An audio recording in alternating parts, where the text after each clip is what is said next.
नमस्कार, टीवी 9 राजस्थान पर आज की इनसाइड स्टोरी के साथ मैं हूं भविष्य त्यागी।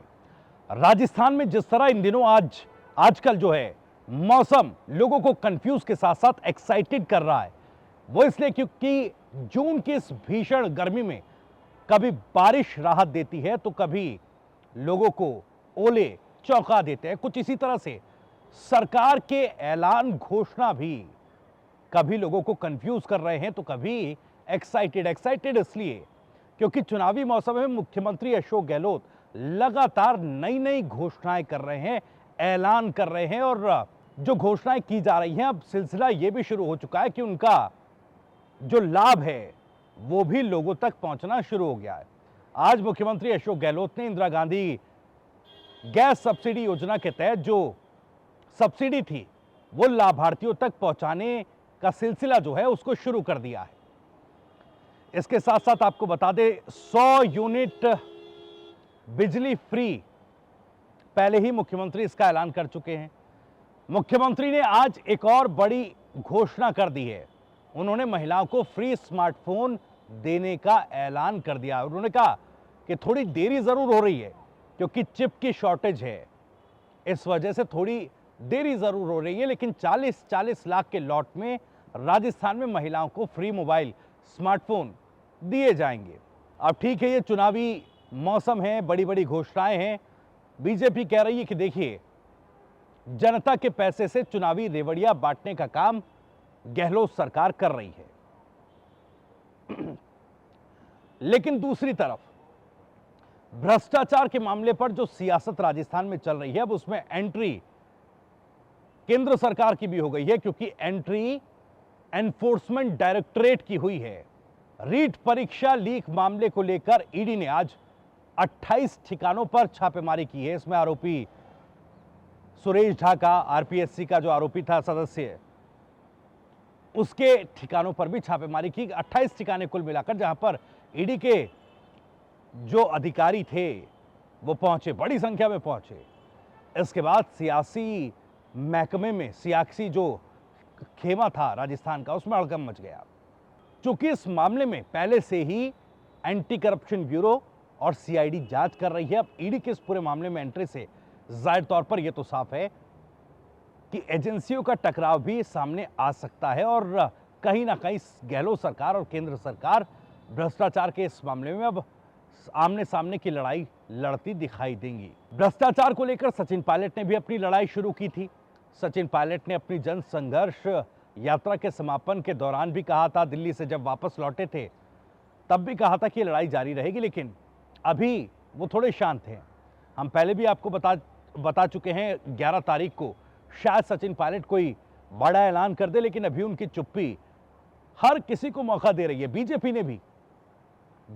ने भी अपना स्टीयरिंग संभाल लिया है इस मुद्दे पर। आपको याद होगा हनुमान बेनीवाल भी भ्रष्टाचार के मुद्दे पर मुखर तौर पर सामने आए थे। उन्हें लगा जिस तरीके से सचिन पायलट ने इस मुद्दे को राजस्थान में बड़ा किया तो कहीं ना कहीं राजस्थान की सियासत इस भ्रष्टाचार के मुद्दे के इर्द गिर्द होगी। चुनावी सियासत की मैं बात कर रहा हूं।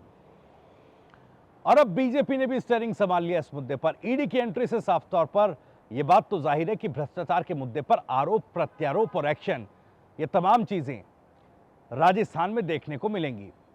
अब सवाल उठ रहा है क्योंकि देखिए बीजेपी के प्रदेश प्रभारी तो कह रहे हैं कि मुख्यमंत्री अशोक गहलोत बिना कंट्रोल वाले स्टीयरिंग हो गए हैं, उस स्टीयरिंग की तरह हो गए हैं जो राजस्थान की जनता को ही अपनी सियासी गाड़ी से टक्कर मारते हुए चल रहे हैं, उनको नुकसान पहुंचाते हुए चल रहे हैं। अब जैसे मैंने पहले कहा भ्रष्टाचार के मामले पर बीजेपी ने भी अपना स्टीयरिंग संभाल लिया है, तो अब क्या ये आमने सामने की भिड़ंत गहलोत सरकार और केंद्र सरकार के बीच होगी।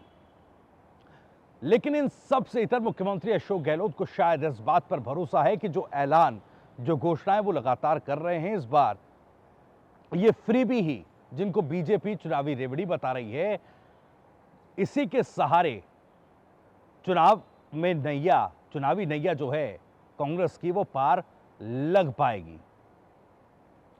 हालांकि इन तमाम चीजों के पीछे कई सवाल उठ रहे हैं।